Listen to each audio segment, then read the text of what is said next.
Hi, സുഖമാണോ? Good morning. ചായ കുടിച്ചോ? നീ എവിടെയാണ്? ഇങ്ങനെയൊക്കെ മെസ്സേജ് ഇട്ട് നിങ്ങളുടെ സുഹൃത്തുക്കളോട് ചോദിക്കാറില്ലേ? അത് പെണ്ണാണെങ്കിലും ആണാണെങ്കിലും. എന്നാൽ ആൺകുട്ടികളോട് ഞാനൊരു ചോദ്യം ചോദിക്കട്ടെ.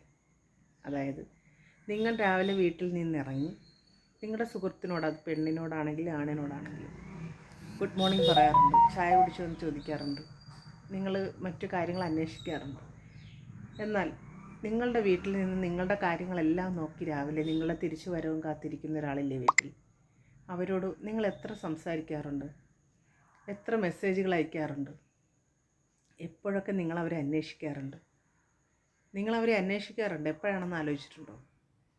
കുളിക്കാൻ ബാത്റൂമിലേക്ക് പോകുമ്പോൾ തോർത്തെടുക്കാൻ മറന്നു പോയിട്ടുണ്ടെങ്കിൽ ഉടനെ നിങ്ങൾ വിളിക്കും നിങ്ങളുടെ പാർട്ട്ണറിനെ.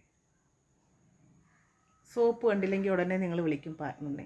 ബ്രഷ് എടുത്ത് കൈ വെച്ചിട്ട് പേസ്റ്റ് കണ്ടില്ലെങ്കിൽ ഉടനെ വിളിക്കും പാർട്ട്ണറിനെ. അപ്പോൾ ആവശ്യങ്ങൾക്കെല്ലാം നിങ്ങൾ എപ്പോഴും ആ ഒരു വ്യക്തി അന്വേഷിക്കാറുണ്ട്.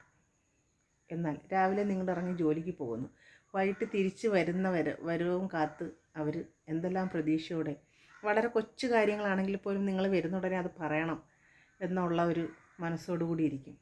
പക്ഷേ നിങ്ങൾ വരുമ്പോഴോ ജോലി ചെയ്ത ക്ഷീണം, ജോലി തിരക്ക്, ടെൻഷൻ, വരിക, ഇതെല്ലാം കഴിഞ്ഞ് മൊബൈലിൽ നോക്കിയിരിക്കുക. അപ്പോൾ ഇവർക്ക് പറയാനുള്ള കാര്യങ്ങൾ ഇവരാരോട് പറയും? ഇവരുടെ സന്തോഷങ്ങളായാലും സങ്കടങ്ങളായാലും അവരാരോട് പറയും എന്ന് നിങ്ങൾ ചിന്തിച്ചിട്ടുണ്ടോ? ആർക്കൊക്കെയോ മെസ്സേജ് അയച്ച് സുഖമാണോ, കഴിച്ചോ, ഹോസ്പിറ്റലിൽ പോയോ എന്ന് തിരക്കുന്നു.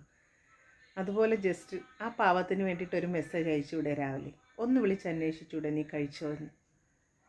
ആവശ്യങ്ങൾക്ക് മാത്രം ഒരു ലിസ്റ്റ് തയ്യാറാക്കി നോക്കൂ. എന്തൊക്കെ ആവശ്യത്തിന് വേണ്ടിയിട്ടാണ് നിങ്ങൾ അവരെ വിളിക്കുന്നത്?